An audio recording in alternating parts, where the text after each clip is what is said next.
साथियों, आज हम एक महत्वपूर्ण विषय पर चर्चा करेंगे। आप सभी ने प्रयास ग्रुप को ज्वाइन किया है क्योंकि आप नवाचारी शिक्षक हैं और आपके नवाचारों को एक मंच देना चाहते हैं। आप एक पुस्तक में उसको प्रकाशित करवाना चाहते हैं। आपने ग्रुप ज्वाइन किया हुआ है। ग्रुप में प्रयास के संबंध में बहुत सारे प्रश्न जो आपके मन में उठ रहे होंगे, उनके जवाब दिए गए हैं।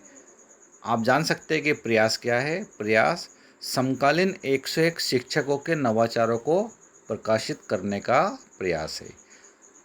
आपके नवाचार भी इस पुस्तक में प्रकाशित हो सकते हैं, बशर्ते आप उसे व्यवस्थित तरीके से प्रकाशक तक पहुंचाएं। इसके लिए आपको एक गूगल फॉर्म उपलब्ध करवाया गया है, जिसको आप भर सकते हैं। गूगल फॉर्म में आपको क्या भरना है, चलिए हम इस पर थोड़ी सी जानकारी प्राप्त करते हैं। जैसे ही आप गूगल फॉर्म की लिंक पर क्लिक करेंगे, एक फॉर्म खुल जाएगा। अब उस फॉर्म में क्या चीज़ें हैं, सबसे पहले हम जब फॉर्म को फिलअप करेंगे तो पूरा फॉर्म आपको 3 पेज में मिलेगा।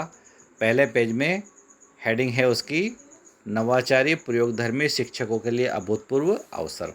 सामान्य जानकारी इसमें सबसे पहले आप अपनी ईमेल आईडी डाल देंगे। प्रयास करें कि आपकी ईमेल आईडी स्थायी हो और वर्तमान में वो संचालित हो रही हो। आगे पूरा नाम लिखेंगे। ध्यान रखिए, आपको नाम केवल हिंदी में लिखना है। यूनिकोड भाषा का प्रयोग करना है, यूनिकोड फ़ॉन्ट का प्रयोग करना है। लिंग में महिला पुरुष का चयन करेंगे। किस प्रकार की सेवा आप कर रहे हैं, शासकीय शिक्षक है, अशासकीय शिक्षक है या किसी अनुदान प्राप्त शाला में शिक्षक है। उसके बाद में आप आपकी उच्चतम शैक्षणिक योग्यता को लिख देंगे।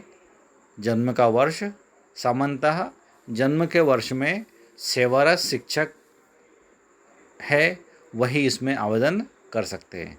मोबाइल नंबर लिखेंगे जो व्हाट्सएप पर हो। उसके बाद में अपने राज्य का चयन करेंगे।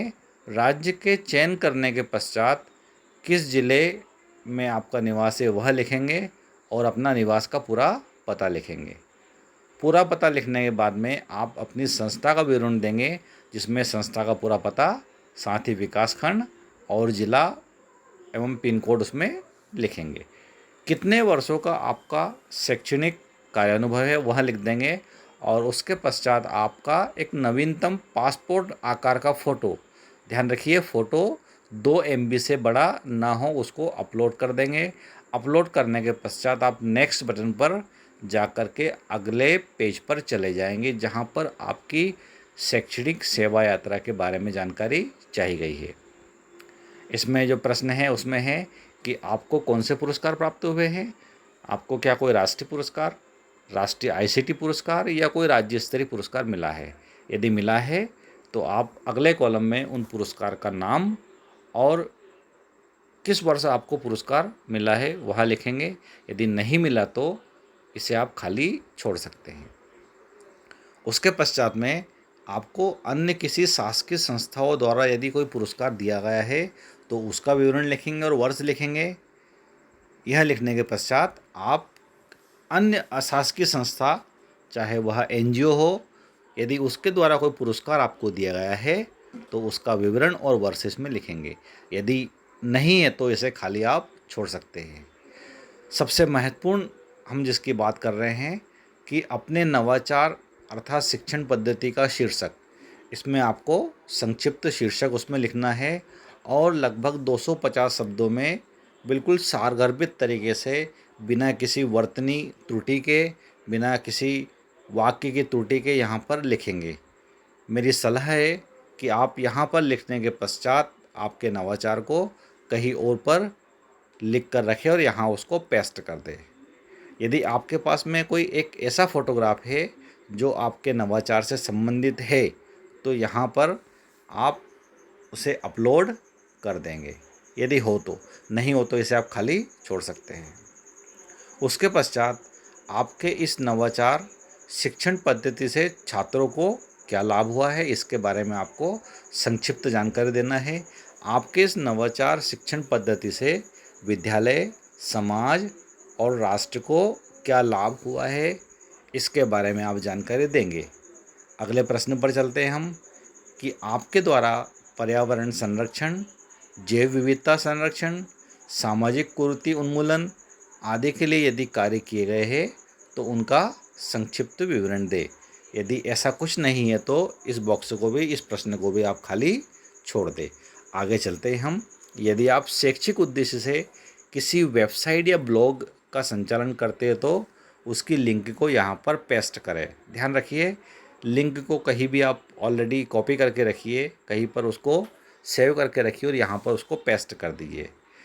यदि आप यूट्यूब चैनल का संचालन शैक्षिक उद्देश्य के लिए करते हैं तो उसकी लिंक यहाँ पर पेस्ट करना है। आगे हम फेसबुक का उपयोग भी शैक्षणिक कार्यों के लिए कर सकते हैं, सामाजिक कार्यों के लिए कर सकते हैं, तो उसकी जो आपकी प्रोफाइल है उसकी लिंक यहाँ पर पेस्ट कर दीजिए।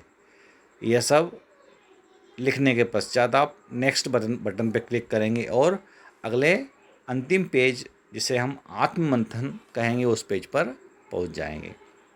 वहां पर पहला प्रश्न आपको मिलेगा कि आप स्वयं को अन्य शिक्षकों की भीड़ से किस प्रकार से अलग समझते हैं। संक्षिप्त में लिखना है आपको, 1 या 2 वाक्य में लिखना है। उसके पश्चात आप स्वयं शिक्षा के प्रति जुनून को मानते हैं? इसके बारे में यदि आपके विचार है तो यहाँ पर संक्षेप में लिखिए।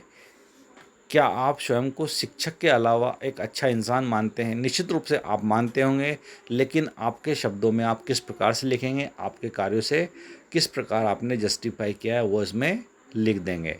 ऐसा लिखने के पश्चात में सबसे अंत में एक घोषणा है जिसमें आपसे अपेक्षा की जाती है कि आपके द्वारा दी गई जानकारी सत्य है, आपके द्वारा दी गई जानकारी में किसी कॉपीराइट कानून का उल्लंघन नहीं है।